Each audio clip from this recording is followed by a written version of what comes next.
Hello, my name's Paul, and in this video lesson I'm going to give you a quick overview of the Layers panel in CS5, and it's very similar to the Layers panel in other versions of CS. And specifically I'm going to look at adjustment layers and layer masks, so that by the end of the tutorial you'll have a good idea of how they work. There's a lot to cover, and we can't possibly hope to cover everything that the Layers panel is capable of in just a few minutes, but as I say, hopefully by the end you'll have a good idea of the principles so that you can apply them in your own Photoshop work. Now, before we get into layers themselves, we're just going to take a quick look at the layout of the Layers panel. If it's not visible, you just select it from the window drop down menu. I've unticked it there so it's disappeared. If I want it back, I can just tick it again, and you'll see at the top there are 3 tabs.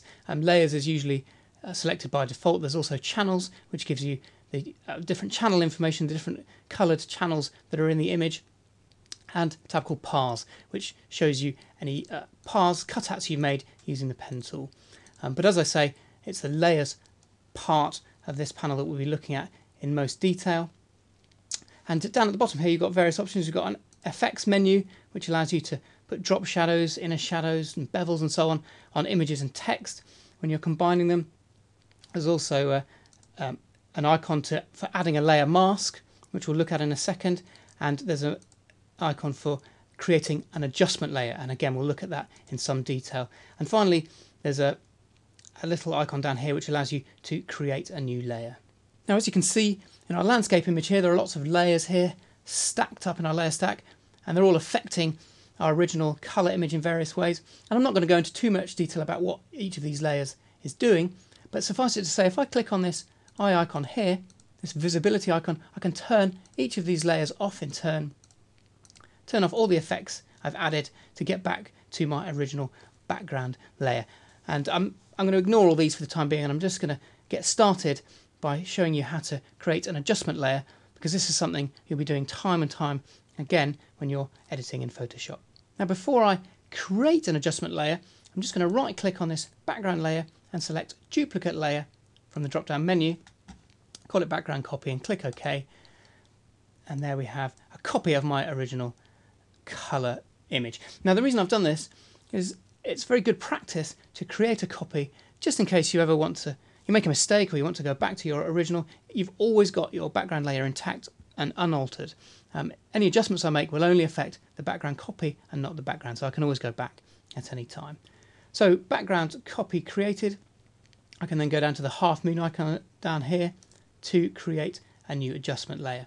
There are various options to choose from. Some of you use more than others, but for the sake of argument I'm going to click on levels, and this brings up a new dialog box, and it allows me to tweak in this case, the tones, the levels in the image. So if I have a play, if I just drag that across to 240, perhaps bring that in slightly. I'm not spending too much time on this, it's just for the sake of argument. And if once I'm happy, I can then just close that down, and there we have an adjustment layer, this levels adjustment layer, that's affecting my background copy. If I turn that on and off, that's off, and then that's the levels adjustment added on top.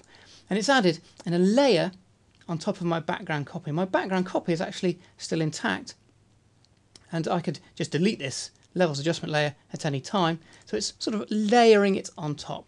And the great thing, the very clever thing about adjustment layers is that if I double click on this little thumbnail here, I can bring up my adjustment at any time and tweak it. And this is the great power of adjustment layers, is that you can go back to them at any time. All you have to remember to do is to save any changes you make as a PSD file or a TIFF file with layers. If you save it as a JPEG, all these layers will be compressed and you'll lose the ability to edit them in the future. But allowing you to go back and change any changes you make is one of the great things about layers, and specifically adjustment layers. Okay, so the next thing I'm going to take a look at is layer masks, and to do that I'm just going to click through to my next image, and as you can see here is another layer stack with 4 layers and the layers panel. And again, I can click on these eye icons so you can see the difference between all the images. And as you can see, all we've got is a sequence of a mountain biker jumping down a set of steps. And the idea is to use masks to combine all of these 4 images in one, so we get a stop motion effect of the cyclist in the 4 different positions. Now to do that, I'm just going to turn off these 2 layers here. I'm going to select layer 1 and I'm going to create a layer mask. But to try and explain the way layer masks work, I'm actually going to create a black mask by clicking on the add layer mask icon down here, but holding down Alt at the same time, and this will create a black layer mask. Now effectively what this black mask is doing is it's masking out everything that's in this layer so that all we can see is this layer here. If I turn this mask off like so by holding down the Shift key, then I've turned the mask off and we can now see this layer. But if I turn it back on again, I've masked out this layer and all I can now see is this layer. Okay, so in order to see our cyclist in this position here, what we need to do is we need to cut a hole, a cyclist shaped hole in the mask here so that we can see the cyclist below. And to do that, to create a hole in a mask, what we need is to use a white. Using white makes the layer visible, using black masks it out. So to do that, I'm going to select the foreground colour to white down here using these arrows. This is our, I can press D to go to the default white and black here, and then X to toggle back and forth. So I want to make sure my foreground colour is white, so I press X. Then I'm going to grab the brush tool. I'm going to set a size around about the size of my cyclist, something like that, perhaps possibly. And at the moment I can't see the cyclist, so I don't quite know where to cut my hole. So what I'm going to do is I'm going to turn off this mask again, hold down the Shift key just to turn it off temporarily. I'm going to set the opacity to 100% and the flow to 100% because I want my cutout, my hole, to be completely white. If I set these at 50%, say, then I'll be making a cutout that's sort of semi-transparent. I'll be able to half see the bike, but half not. Really, I want to make a white, a perfect cutout. So all I need to do now is draw around my cyclist. Now, you won't see anything on the cyclist on the image here, but what you can see is a cyclist shape starting to appear in my layer mask over here. And this is the hole I'm creating in the mask to reveal the cyclist below. So if I just carry on, just drawing around there, making sure I get every last bit of the bike and my cyclist and his helmet. And I don't need to be too finicky here because the background, the trees and everything in the background are identical in every image. I shot this shot on a tripod, so I can be fairly rough and ready. Now I've created my cyclist cutout, and now if I hold down the Shift key again and click on this mask to activate it, hey presto, what I've done is I've cut a hole in the mask to reveal this cyclist below. So now what I can see is I can see all of this background image, which is here, and then layered on top I can see a single cyclist from this layer. And I can go on and do the same thing for these layers up here. So I can create another layer mask. Oops, just go back, click on layer 2, create another black mask. And again, I can just draw around the cyclist to cut him out. I'll do this quite quickly just so you can see what I'm doing. And there's another shape, another hole. If I reactivate the mask, all I'm doing is I'm masking out everything in this layer apart from the cyclist here. And sure enough, I'm starting to see my sequence of images come together.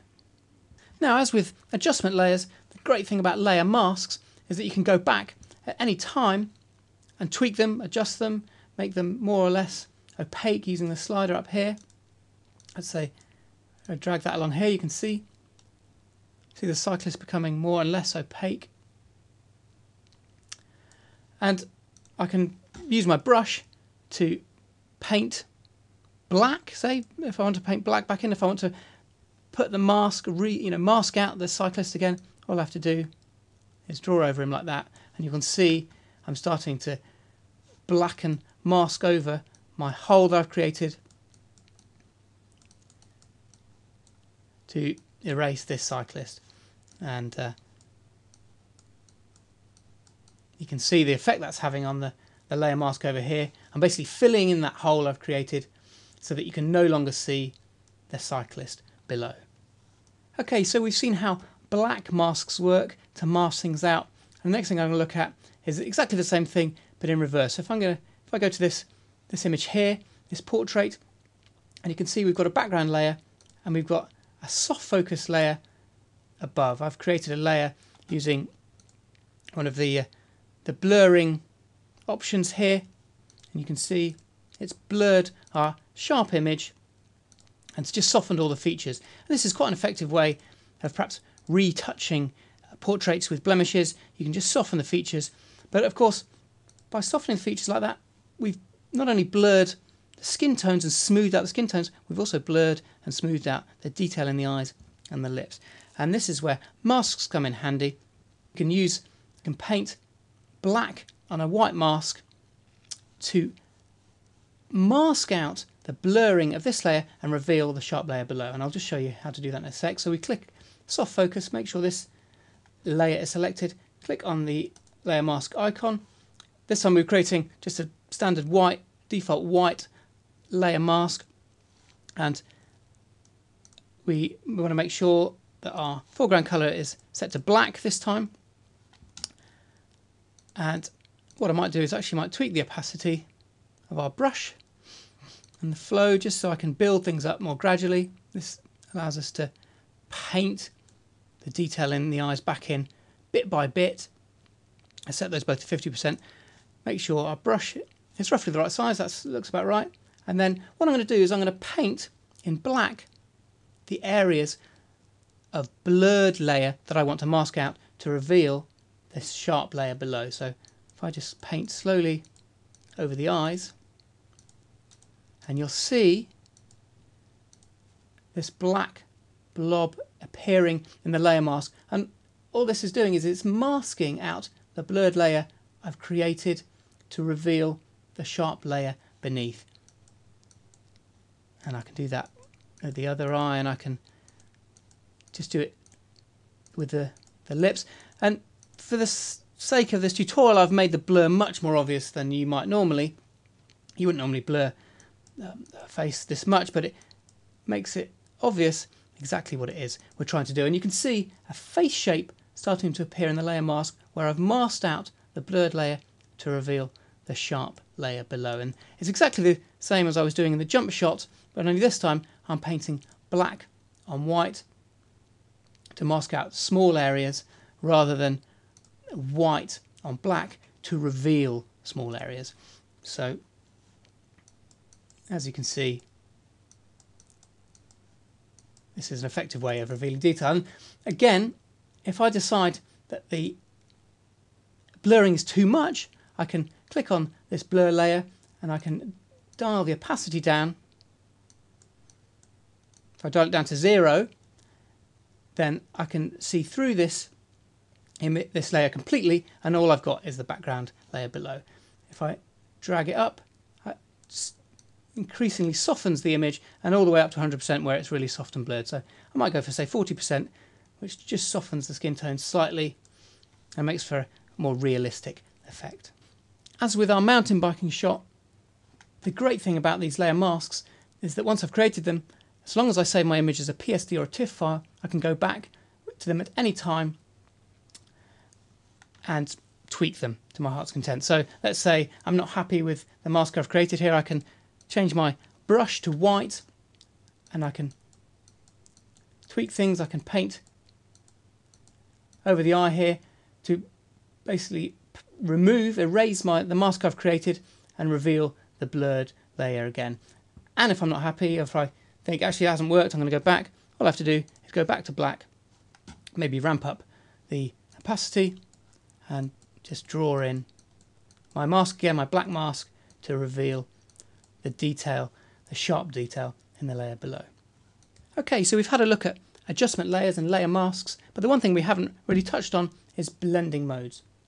So I'm just going to have a quick look at that. If I press Control Tab on my keyboard to tab through to my next image, which is a castle reflected in a lake, and then Control Tab again to bring up a firework shot, I'm going to select the lasso tool, and I'm just going to make a rough and ready selection of my firework in a dark night sky, and then I'm going to go to Edit Copy and go back to my castle and go to Edit Paste and paste that back in, and you can see it just gets plonked in a new layer in the layer stack on top of my background layer. And as it is, if I were trying to blend these two, that wouldn't really be acceptable, but this is where blending modes comes in, and blending modes are accessed up here from this drop down, and they essentially allow you to dictate how pixels from this layer or any layer interact with pixels from layers below.